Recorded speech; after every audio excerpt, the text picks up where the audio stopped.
Hey everybody, welcome into this video when I am giving a Oracle reading for the winter season from 2024 to 2025. So this spans from December 21st of this year to March 19th of next year. So that's where this sort of span of this reading that I want to give. So every single season, I'll do a special reading for the collective for each season. This is a new idea that I have put into practice, and hopefully it all goes well. The Oracle deck that I am using, it's a funny story. I prepped this video using the Mystical Shaman, and when I counted my cards, I only had 63 out of the 64 cards. So I'm getting a new deck for the Mystical Shaman. So I have redone the readings, I've re-prepped the readings, and in this video I am using the Workshop by Oracle by Rebecca Campbell. So let's start out with talking about the very, very first two cards, which represent the general energies of what is going on in the winter from 2024 to 25. What does the collective need to know? And the two cards that I pulled are the cards Inner Temple,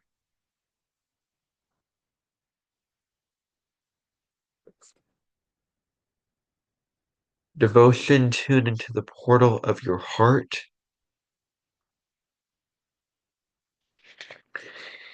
and Mirror, who or what is triggering you.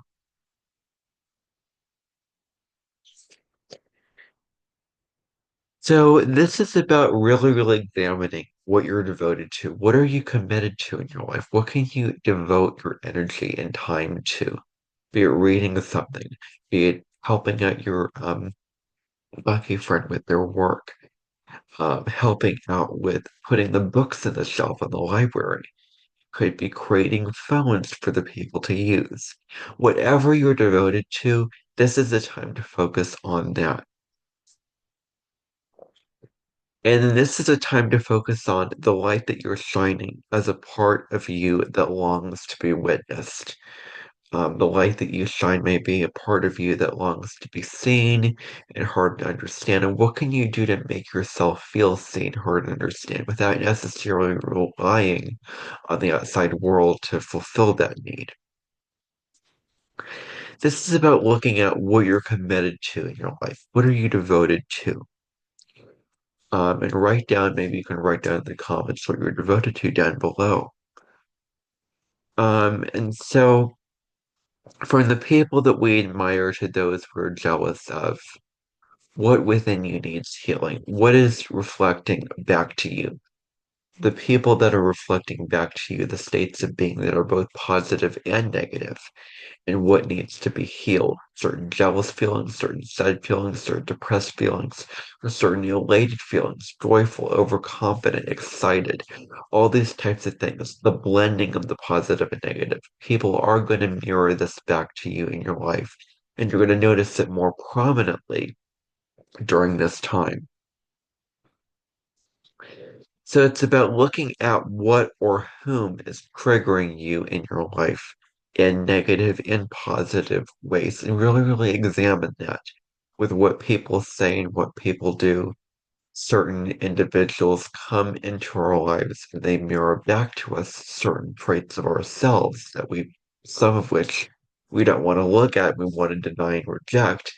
But they are here to teach us lessons to change that, to evolve that, to release that from ourselves or to integrate it into ourselves. So, people come into our lives to teach us those valuable lessons. And I'm reminded of that song from Wicked for good when I say that. So someone reminds us of an unleashed experience that triggers us, of an unhealed experience that triggers us. So this person could remind us of that for us to do that healing for that experience. People mirror back to us our shadow selves as well, the shadowy aspects that we want to push aside and repress, that we need to heal, that we need to integrate into ourselves, and the parts of us that want to be connected and loved. And so, what are the practices that you can, where you can integrate your shadows, where you can heal your shadow self? What are those practices? Is it meditation? Is it journaling? Is it yoga? Whatever it is, now is the time to put the focus and attention on those practices. It's important to do practices that have you being available to your heart and soul and what it's whispering to you, what your intuition is whispering to you at this time. What is it calling you to do? What path is it calling you to, move on to and move with that path? And so looking at what can help your soul growth is really very, very critical. So what can help your soul to grow? And so if you've already done work for listening to your soul, following your soul, healing your soul, then now is the time to commend yourself on that work you've already done. Give yourself a pat on the back, um, that you have done with in terms of the work that you've done when it comes to growing your soul. Now, the next two cards represent the challenges that the collective faces during this winter season, during this Yuletide season and Imbolc period. So the two cards that I chose were first of all, Warrior Woman,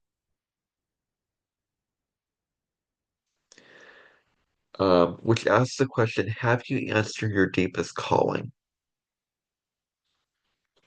And the card Deep Replenishment.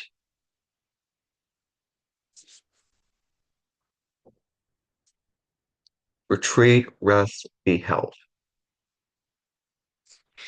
So what this represents is asking the question, have you answered your deepest calling of your soul? So the challenges that we face is that we're not able to see and recognize the deepest calling of our soul. We're blinded by our ego, we're blinded by our logical mind, we're not connected to our intuition.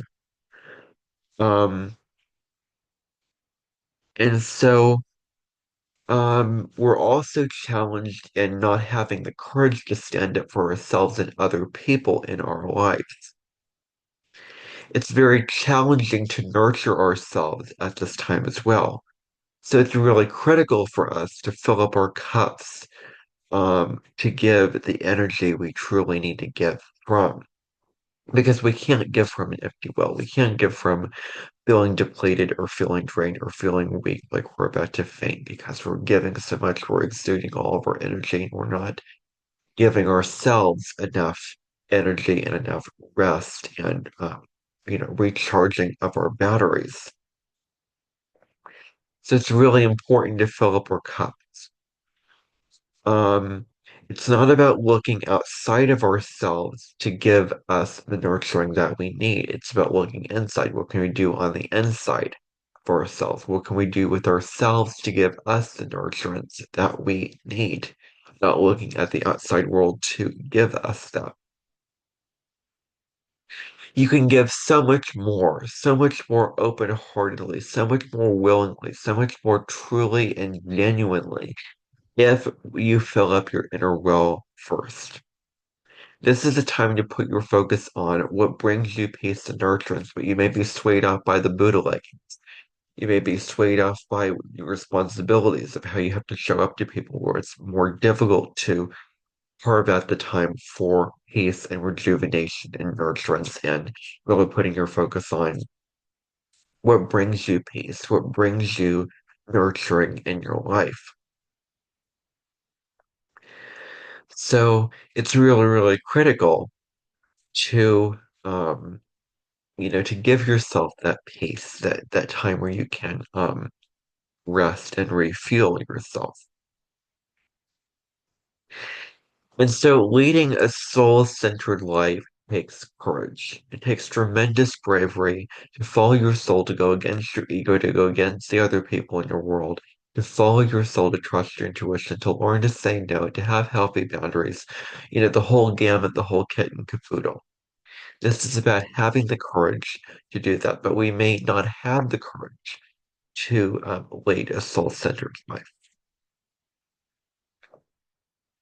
You can't have courage without fear. Fear is the representation that we're facing the right way. If an experience is uncomfortable, if it brings about fear, if it brings about making us feel afraid of the outcome, we know that this is a learning curve. This is where our soul needs to go, where it's difficult, where we need to overcome challenges uh, to help us evolve into better, more advanced versions of ourselves.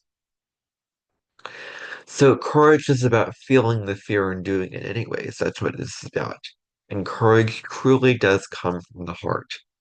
Yeah, the next two cards are how can we face these challenges? And the cards that I got were Sisterhood of the Rose,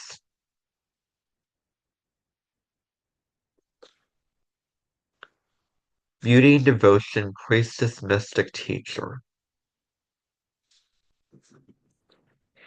and Dance with Life. Do something to change your energy.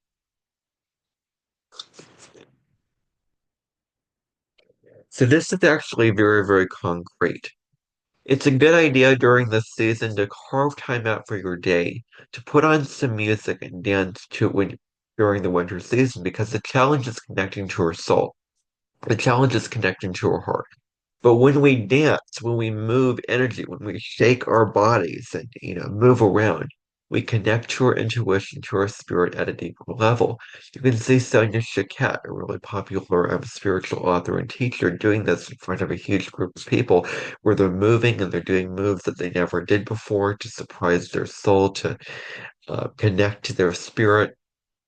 They're getting up and moving. So it's a good idea to sway, to kick up to certain music that you're choosing to dance to, certain good dancing music.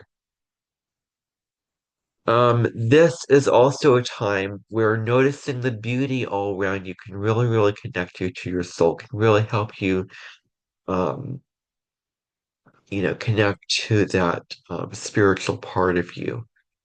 So connecting to the beauty all around you in your immediate environment and in nature also.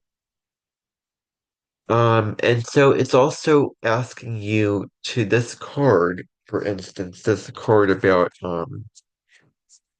dancing with life right here is asking you to contribute to the beauty all around you. Painting a painting, writing a book, creating a desk, creating a bookshelf, making a very, very good meal, creating a really artistic table setting. Whatever you can do to contribute to the beauty around you, this is the time to do that. It's also good to get out in nature and connect to the beauty in nature as well, because Mother Nature has wonderful gifts to give you. This is about doing something to raise your vibration. What can you do to level up the gamut, to raise your vibration? This is a time to do that, whatever it is. Listening to music, it could be dancing, it could be cooking, it could be getting outside in nature. Whatever helps you raise your vibration. Now's the time to do this. Now's to find new and better ways of doing things as well.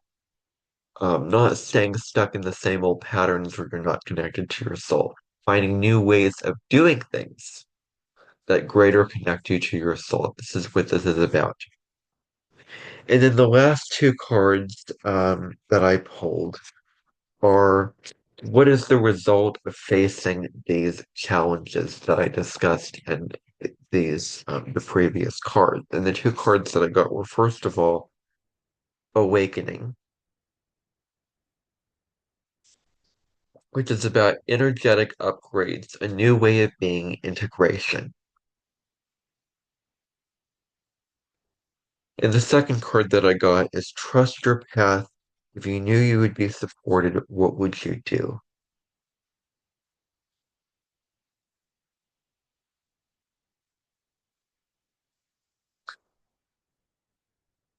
So this is truly about awakening to new ways of being. This is what this is about, awakening to new ways of being. If we've done all this, then we're awakening. That's where we're at. If we dance and if we find beauty all around us, then the result of that is that we've integrated all that we need to integrate, and all that we have to integrate. and we're more integrated, we're more whole, we're more evolved. It's important too that we acknowledge that we have support on our path. Certain beings, certain guides, certain angels, certain people are supporting us on our path, and acknowledge those who are supportive of us on our path. And being supported, receiving that support is very, very important. It's important to surrender the need to control the outcome and trust in your soul and spirit. To surrender the need to control every little detail of your life, every little um, fruck and muckin, and instead choose to trust your soul and spirit that your soul is going to take you where you need to go, where is the right decision to go. You may not things may not go as planned. You may have a plan of going on a certain path in a certain way. It may not go as planned, but it's very, very critical to just accept that and move on whatever path that your soul is pointing you to move on to. It's important to open yourself up to a new level of supporting and receiving and taking one step a day to move on a certain path to achieve a certain goal.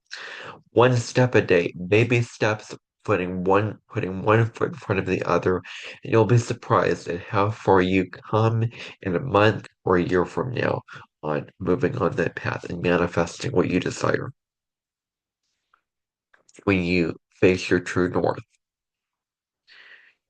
And so it's very, very important that you really follow what lights you up and you can light up the world when it comes to doing this, following what lights you up in the world, music, dancing, painting, sculpture, pottery, whatever it is that lights you up, can light up the world when you do what lights you up. So, this talks about awakening to new ways of being, having probably past life flashbacks or Kundalini experiences even. It's very, very important to stay grounded at this time. Um, do things that help you to stay grounded, meditation, getting out of nature, journaling, whatever helps you stay grounded, and sharing your revelations with your soul tribe of what you've learned, of what you've discovered, of what the outcomes of your experiences are. Share those with the people that really understand you and get you at a soul level. And find those people if you haven't found those people. Choose your soul tribe, create your soul tribe. And this is about making the necessary shifts from being in the third dimension, from being stuck in your ego, from being stuck in your head, logic, left brain, to connecting with your right brain, to your soul, to your intuition. And truly, dancing and seeing the beauty around you can really help you to um, to shift whatever you need to shift in your life. So that is your Oracle reading for the winter season from 2024 to 2025. Thank you everybody for watching. I hope that you enjoyed this video. Like this video, subscribe, hit the notification bell. Let me know what you liked about this video in the comments below, and I will see you in the next video. Bye for now.